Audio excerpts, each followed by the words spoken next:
कहा जाता है कि एक जमाने में विक्रय और क्रय का मूल्य अवलोकन करने के लिए गाय का एक महत्वपूर्ण योगदान हुआ करता था।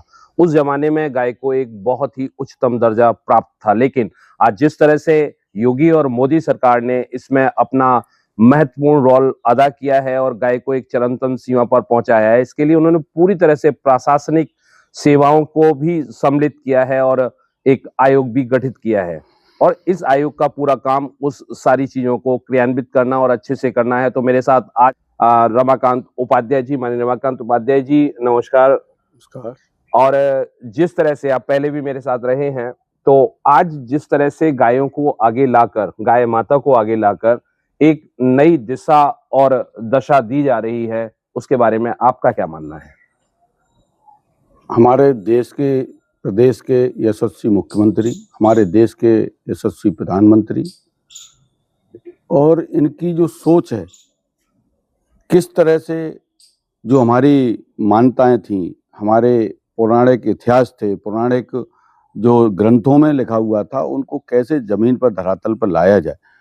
और पूज्य योगी आदित्यनाथ जी ने तो जैसे ही सरकार बनी, उन्होंने पूरे उत्तर प्रदेश के अंदर जो कट्टी खाने थे, उनको लाइसेंस दिए गए थे, सारे लाइसेंस निरस्त किए, क्योंकि वो जानते थे कि गाय हमारी माँ जिसको कहा गया है, उसको गावो विश्वस्य मातरः कहा गया है। तो निश्चित रूप से वो संत हैं और उन्होंने बड़ा अध्ययन किया है।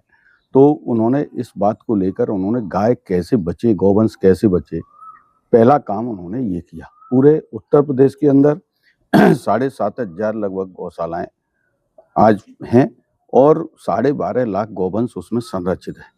आप सब लोग जानते हैं कि गाय बचाना इस प्रदेश के अंदर कितनी स्थिति खराब थी, लेकिन आज एक 12.5 लाख गौवंश को संरक्षित किया गया है।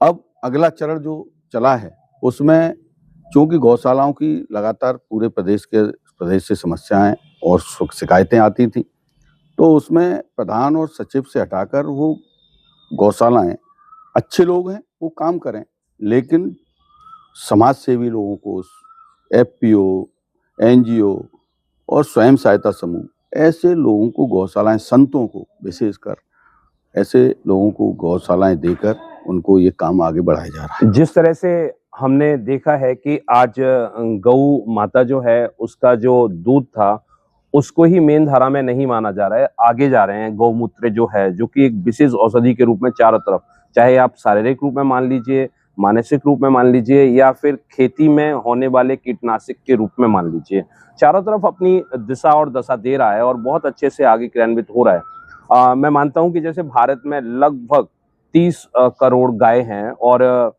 दूसरे नंबर पे अगर आता है एक छोटा-सा देश ब्राज़ील, जो उत्तर प्रदेश के लगभग करीब है, वहाँ पर लगभग 19 करोड़ गाय हैं। जहाँ पर एक चीज़ देखी गई है कि उनका जो अपना व्यावसायिक स्तर है, वो इतना हेल्दी है कि वो इस गाय माता के साथ में ले जाके अपनी ऊर्जा आगे ले जा रहे हैं। लेकिन हम अपने यहाँ पे जिस तरह से उतार-चढ़ाव देखते हुए आगे बढ़े हैं, यहाँ जैसे गौमूत्र है, गोबर है और दूध है, तीनों के जो समन्वय हो रहे हैं, उसमें जिस तरह से गौमूत्र का खासकर प्रयोग हो रहा है, तो क्या चीज़ें कर रही है सरकार के ऊपर? मैं आपको बताना चाहता हूँ कि जिस तरह से अभी तक केवल गोबर गौमूत्र पर चर्चा नहीं होती थी, केवल दूध पर चर्चा होती थी जी। उसमें भी बीच में ये हुआ कि नस्ल हमारी गड़बड़ हुई। उसमें जो हमारी गाय 20-20 लीटर दूध देती थी, 30-30 लीटर दूध देती थी, हमारे यहाँ देती थी। और इस देश के अंदर हम लोगों ने पढ़ा है कि इस देश के अंदर दूध की नदियाँ बहा करती थी। माने भगवान कृष्ण के यहाँ 9 लाख गायें थी और इतना बड़ा गाय का पालन पूरे देश के अंदर होता था। सतयुग से लेके और द्वापर तक गाय की बहुत महत्ता रही है। तो केवल दूध पर बात होती तो उसमें नस्ल बिगड़ी, तो कुछ गाय हमारी दूध कम देना शुरू हो गई। बीच का एक दौर ऐसा आया कि उसको आर्थिक उससे जोड़ा गया, तो उसमें जर्सी और ऑस्ट्रेलियन आ गई, लेकिन वो गाय नहीं है, वो एक पशु है।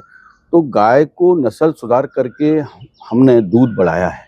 पूरे देश के अंदर नस्ल पे लोग काम कर रहे हैं, तो नस्ल सुधार करके मेरे पास भी जो गाय हैं, तो यहाँ पर भी हमने नस्ल सुधार करके अच्छी नस्ल की गाय ली हैं, जो 12, 14 लीटर, 13 लीटर दूध दे रही हैं।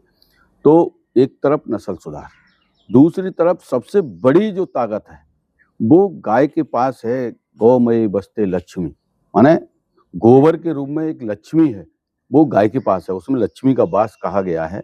तो लक्ष्मी का वास कहीं सोना नहीं रखा, लेकिन वो लक्ष्मी के रूप में हमारा पैसा बचाती है, हमारे पैसे को बढ़ाती है, हमें धन धान्य कर देती है गोबर के माध्यम से। तो ऐसा उस पर गोबर है। और ऐसा उससे भी और ज्यादा अगर कहें तो उससे और ज्यादा महत्वपूर्ण उसके पास गौमूत्र है। तो जो गौमूत्र है वो हमारी बीमारियों को, मनुष्य को बचाने का काम भी करता है। कैंसर जैसे असाध्य रोग की पूरी दुनिया के अंदर अभी कोई ऐसी दवा नहीं बनी है। आज शोध होने के बाद में कई देशों में गौमूत्र से जो कोरोना की जो बीमारियां थी उसके लिए उसके वो बन रहे हैं, टीकाकरण होगा तो गौमूत्र के आधार पर होगा। तो उसका उस पर काम शुरू हो गया है। माने हम अगर गौमूत्र का सेवन करते हैं तो बहुत सारी बीमारियों से हम बच जाते हैं। वात पित्त कफ की समस्या दूर कर देती है। तो एक तो मानव प्रजाति को बीमारियों से दूर करने का काम, इस पे भी बहुत बड़ा पैसा खर्च हो रहा है देश के अंदर। लगातार फिरोजाबाद में कैंसर का हॉस्पिटल खुल गया, मेडिकल कॉलेज खुलते जा रहे हैं, लेकिन भीड़ कम नहीं हो रही है, क्योंकि वो स्थायी समाधान तो है नहीं। वो तो बीमार होने के बाद लोग जाते हैं।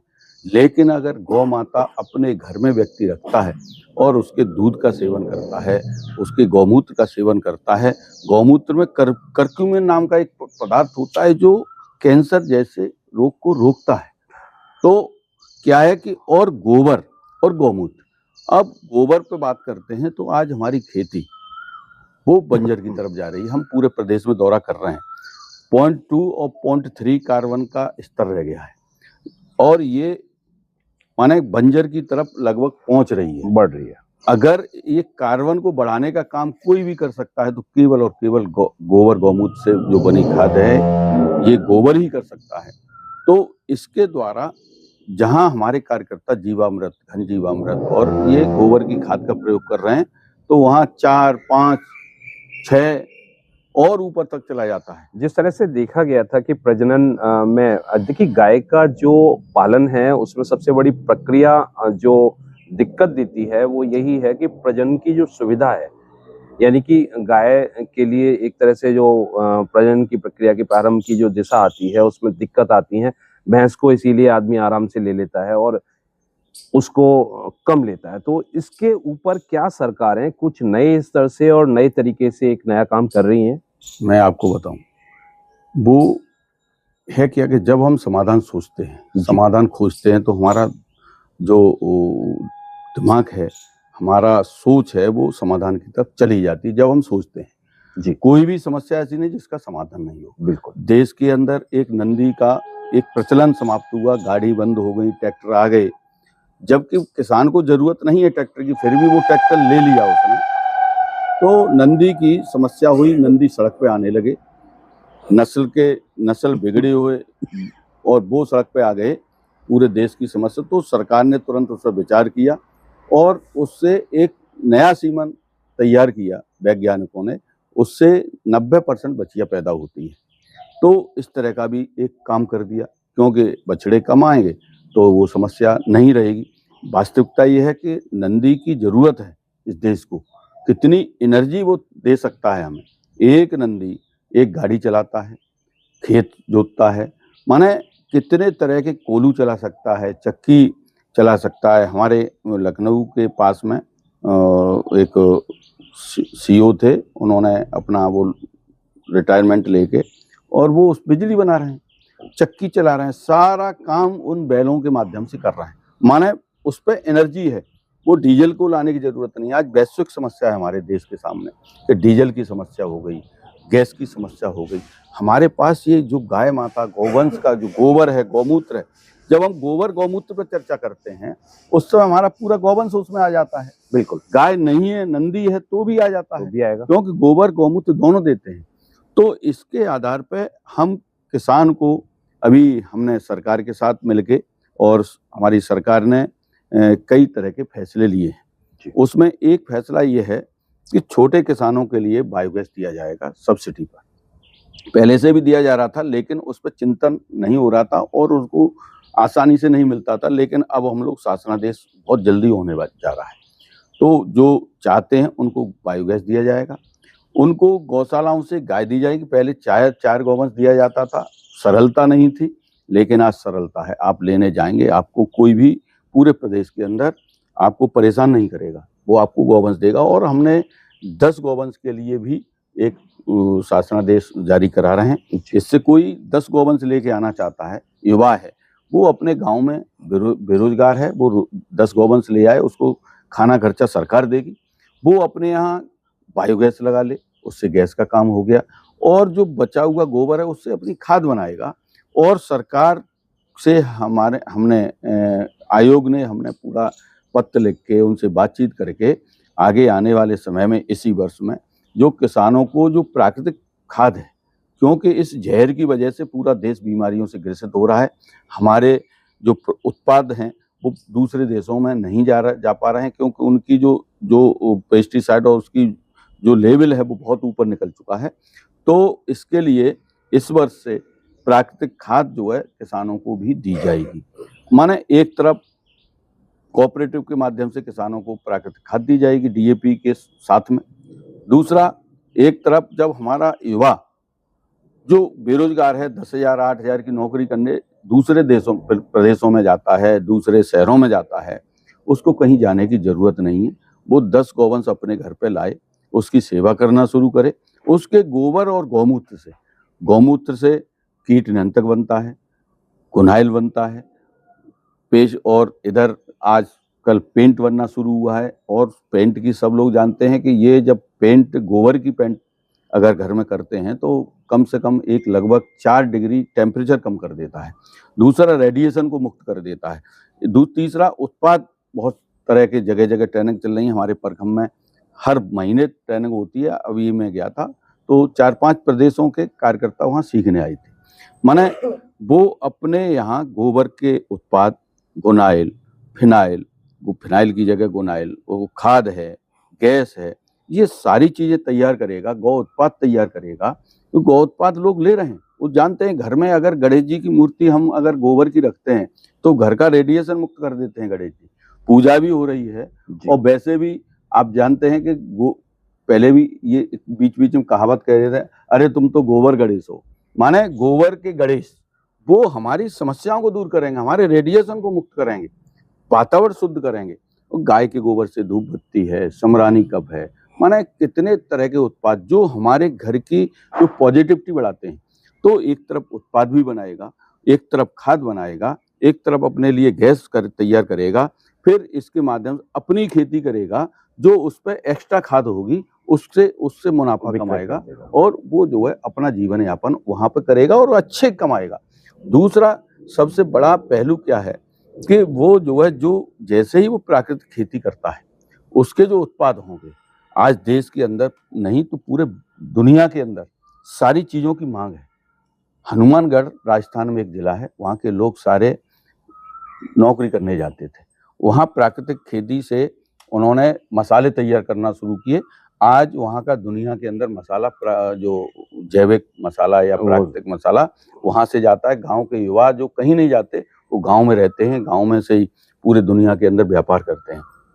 माने हमारा जो युवा है वो बेरोजगारी को इसके गैया के माध्यम से अपनी पूरी दूर कर लेगा, अपनी बीमारियों को दूर करेगा, अपनी आर्थिक स्थिति को संभालेगा। क्योंकि जो गेहूं 2,500 रुपये बिकता है खाद का पैदा किया हुआ, और वही प्राकृतिक में जैविक में हम जाते हैं तो वही गेहूं 5,000 रुपये में हमें मिलता है। माने खेत वही है, मेहनत तो वही है, इधर पैसा भी खर्च हो रहा है, परेशानियां भी उठा रहा है, उसके बाद वो कीमत उसकी 2,500 रुपये है। लेकिन अगर वो प्राकृतिक गेहूं करता है तो वो 5,000 रुपये रेट उसकी पहुंच जाती है। तो कहने का मतलब आर्थिक संपन्नता भी अपनी करेगा। इसके साथ में जब हम प्राकृतिक खेती करते हैं, आज पूरे देश के अंदर समय समय पर जल बचाओ का एक चलता है, पूरा अभियान चलते हैं। लेकिन अगर गौ आधारित खेती होती है तो अभियान चलाने की जरूरत नहीं है। खेती सबसे बड़ा जो पानी जो खर्च होता है वो खेती में खर्च होता है, वहां पानी की मात्रा आधी रह जाती है, तो पानी भी कम पानी बचा देगा। पर्यावरण के लिए पूरे देश के अंदर प्रदूषण मुक्त हो। प्रदूषण मुक्त हो, तो वहाँ क्या है, उससे प्रदूषण मुक्त होगा। दूसरी बात, हम लोगों का नारा है कि खेत की मेड़ पर पेड़ लगने चाहिए और वहाँ सहजन हो, औषधि के पेड़ हों, फल के वृक्ष हों, और अंदर जो है और मेड़ के साइड में एक नेपियर जो चारा आता है, हमने भी यहाँ लगा रखा है।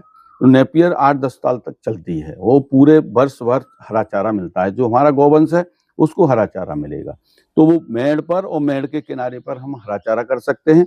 और अंदर मल्टी लेयर फार्मिंग कई तरह की, हम एक मॉडल, हमारा छोटा सा मॉडल यहाँ है, एक पीछे और तैयार कर रहे हैं, जिसमें क्या है कि मूली भी होगी जमीन के अंदर वाले, नंबर 2 ऊपर वाले जैसे पालक है, धनिया है, मेथी है, इसके बाद फिर तीसरा बैंगन है, टमाटर है, हाँ मल्टी, और चौथा फिर उसमें एक क्या नाम, केला होगा, वहाँ पपीता होगा, मतलब बड़ा, और उसके बाद एक बेल होगी, जो बेल जाके ऊपर चढ़ जाएगी और वहां से लौकी मिलेगी, तोरई मिलेगी, टिंडे मिलेंगे, और ये अपना सारी चीजें उसमें, करेले मिलेंगे। भारत को एक नए उदय की तरफ जो है वो रमाकांत जी ले जाने की कोशिश कर रहे हैं। बिल्कुल, रमाकांत जी नहीं ले जा रहे हैं, ये गौ माता ले जाएगी, ये इसके पीछे ही हम सब लोग हैं।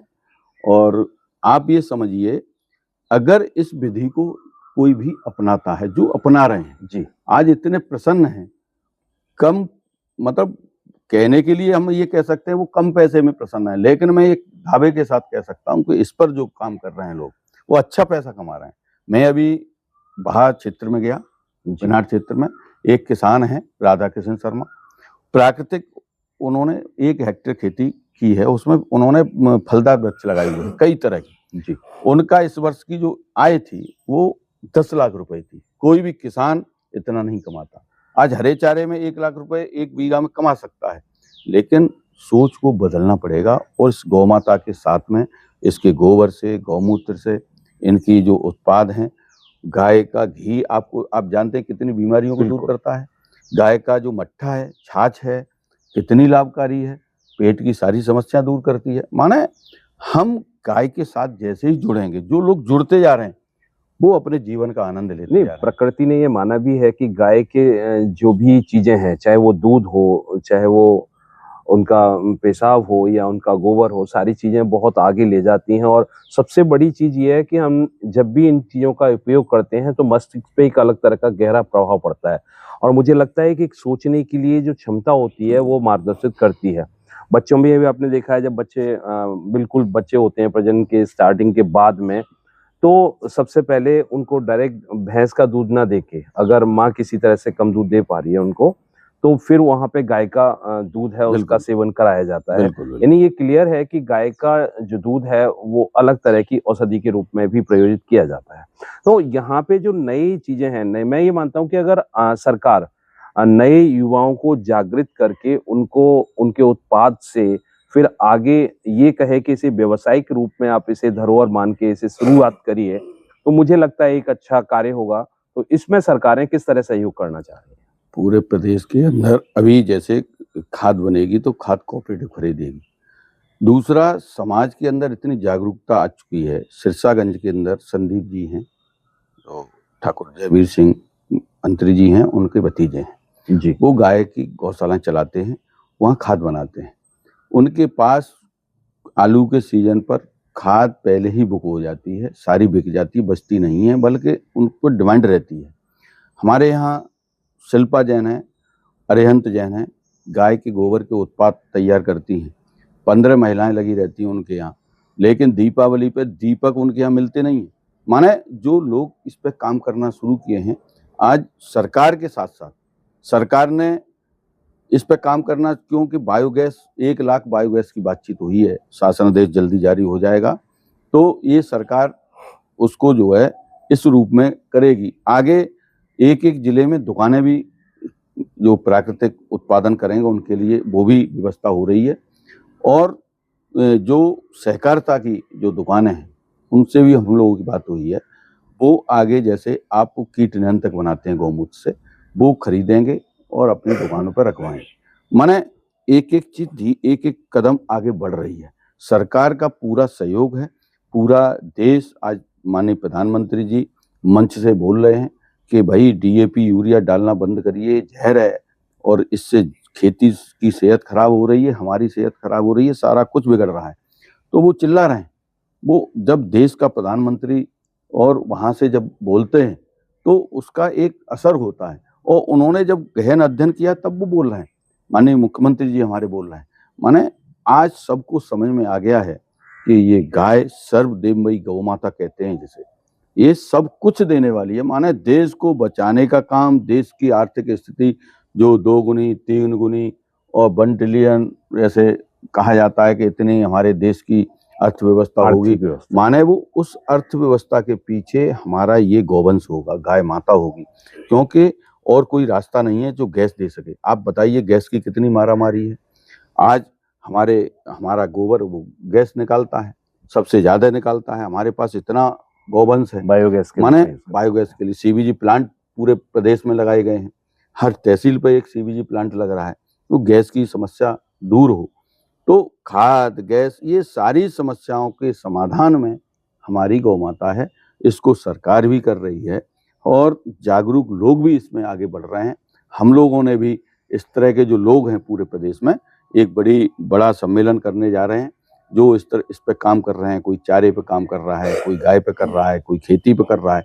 हम लोग उनको लखनऊ बुलाने वाले हैं, उनको सम्मानित करेंगे और वो जो है एक तरह से पूरे प्रदेश के अंदर वो एक एम्बेसडर के रूप में, माने उसके प्रचारक के रूप में वो आगे आएंगे। क्योंकि जब एक कार्यकर्ता गाय की छाछ को 80 रुपए किलो बेचता है, लखनऊ के पास में गाय की छाछ को 80 रुपए किलो बेचता है, नोएडा के अंदर 150 रुपए किलो तक हेता कंपनी है और लोग हैं जो अच्छी जो गाय का दूध है वो 150 रुपए किलो भी बेचते हैं, क्योंकि जो जानते हैं इसके गुणों को जानते हैं वो 150 रुपए किलो ले रहे हैं। गौमूत्र है 100 रुपए की आधा लीटर बिकता है, आप समझिए। लेकिन समझने की जरूरत है, जागरण की जरूरत है, सरकार के सहयोग की जरूरत थी, तो उसमें सरकार अब आगे आ गई है। अभी 17, 18, 19 में पूरे प्रदेश के अंदर किसानों की एक गोष्ठियां होंगी और उसमें प्राकृतिक पे होंगी, क्योंकि किसान उन जो कंपनियों से बाहर नहीं निकल पा रहा है, वो सीधा डीएपी लाना चाहता है, सीधा खेत में डालना चाहता है। लेकिन ये जो हम लोगों ने, हमारे किसान भाई जो जागरूक किसान है, जो कोई पद्मश्री पुरस्कार मिला है किसी को, उन्होंने ये नए शोध करके आपको कुछ करना नहीं है, एक बार सेटअप करना है।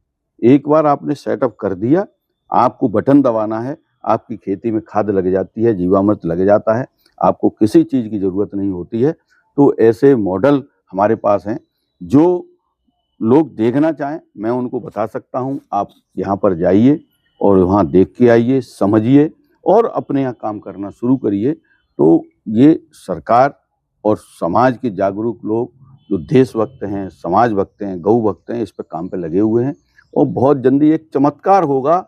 ये गौ माता हम सब लोगों को बचाने का, धरती को बचाने का, सबको बचाने का जब काम करेगी और ये गाय को लोग पकड़ते घूमेंगे, तो इस तरह की व्यवस्थाएं चल रही हैं। और आगे अन्य तरह की भी और भी जो अच्छी योजनाएं इसमें गाय को देने का काम है, सरकार प्रोत्साहन दे रही है। 2 गाय के लिए मिनी डेयरी, नंदिनी योजना, बड़ी योजना, इस सारे कई तरह से काम कर रही है, प्रोत्साहन राशि दे रही है।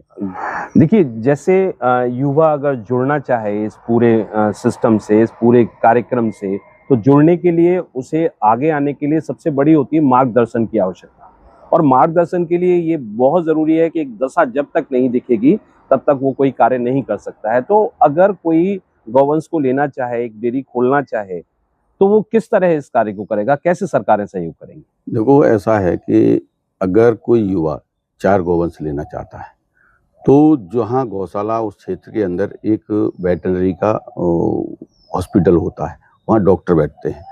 वो युवा जाए, वो डॉक्टर के पास जाए, डॉक्टर को बताए कि हम 4 गौवंश लेना चाहते हैं। वो चाहे छोटा ले या बड़ा ले, कोई भी लेना चाहता है, उसको वहाँ फॉर्म भरा जाएगा, उसकी पासबुक की नंबर पड़ेगा, उसका आधार कार्ड लगेगा, एक शपथ पत्र लगेगा और उसको फिर वो 4 गौवंश उसको दे दिया जाएगा। और जो गवर्नमेंट का जो पैसा है, जो 50 रुपए सरकार गौशाला में देती है, वो पैसा फिर आगे सीधे उसके खाते में आना शुरू हो जाएगा। तो एक ये व्यवस्था है। दूसरा, जो नंदिनी योजना है और मिनी नंदिनी योजना और ये सब चलती हैं, ये समय समय पर, जैसे अब बजट लगभग आने वाला है, आ गया होगा, तो अपने फॉर्म भरे, वहाँ एक बजट रहता है हर जिले के लिए। कहीं 4 मिनी नंदिनी योजना दी जा रही है, कहीं 10 दी, जैसे जिले की डिमांड होती है या जिस तरह का बड़ा जिला छोटा जिला तो वो रहते हैं। तो उसमें आप सीबीओ जो चीफ वेटरनरी ऑफिसर होता है जिले में, आप वहाँ संपर्क करिए और वहाँ संपर्क करने के बाद वहाँ तारीख पता लग जाएगा कि वो उसकी कितनी आई हैं, क्या किया है, उसका मानक समझिए और अपने यहाँ उस मानक की तैयारी करिए और उसका फॉर्म डालिए। फॉर्म डालेंगे, उसकी जो भी कार्रवाई है पूर्ण करने के बाद में फिर उसकी लॉटरी पड़ेगी, क्योंकि एक ही होता है तो उसको सीधी मिल जाए, लेकिन आज लोग जागरूक हो चुके हैं इसलिए कई सारे लोग डालते हैं, तो उसमें लॉटरी पड़ती है और लॉटरी के माध्यम से वो गौशाला वो गाय उनको दे दी जाती है। ये पशु चिकित्सालय में ही सारा पशु चिकित्सालय से संबंधित ही पशुधन जो विभाग है हमारा वेटरनरी, उसी से संबंधित है, तो वहीं से ये सारी जानकारियां मिलती हैं। तो वहाँ जाके ये सब काम करके और एक प्रोत्साहन राशि भी दी जाती है। जैसे मेरे पास गाय है, एक अच्छा दूध देती है, तो ऐसे गवर्नमेंट उनको भी प्रोत्साहन राशि देती है 10 से 15 हज़ार तक। जो अच्छी गाय 15 लीटर दूध दे रही है, 18 लीटर दूध दे रही है और देसी गाय है, माने ये सारे जो काम है वो देसी गाय के लिए है।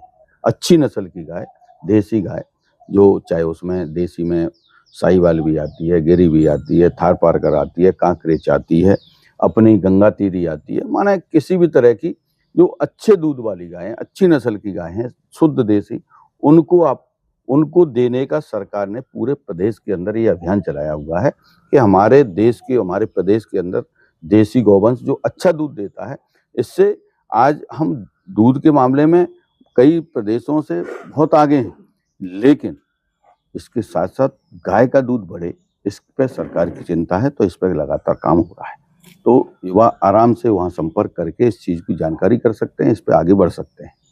जी, धन्यवाद। गाय हमारे लिए एक महत्वपूर्ण ऊर्जा का स्रोत है और हमारी आर्थिक स्थिति को सही करने के लिए भी वो आगे अग्रसर रहती है। लेकिन इस सारे बीच सरकार जिस तरह से गाय को लेकर पूरी तरह से चिंतन है और मंथन है और आगे सरकारें इसमें सहयोग कर रही हैं, यहाँ पर आर्थिक स्थिति से लेके सारी चीज़ों को सुदृढ़ करने में योगी और मोदी सरकार जी के साथ-साथ मुझे मानना है कि मेरा रमाकांत उपाध्याय जी जिस जगह से आए हैं और जिस फिरोजाबाद और आगरा के क्षेत्र को देखते हैं, मुझे लगता है कि यहाँ पर अगर गाय के सेवक के रूप में किसी को जाना जाता है तो वो माननीय श्री रमाकांत उपाध्याय जी हैं, जो इस पूरे आयोग की देखरेख में अपने कार्य को क्रियान्वित रूप से वो कर रहे हैं। उन्होंने अपने यहाँ पे भी एक गाय का मॉडल तैयार किया है और इसे वो सब लोगों को दिखाने के लिए और लोगों को प्रेरित करने के लिए आगे रखते हैं। लेकिन मेरा ये खुद भी मानना है कि गाय से हम सारी चीज़ों को आगे ले जा सकते हैं और यूँ कहें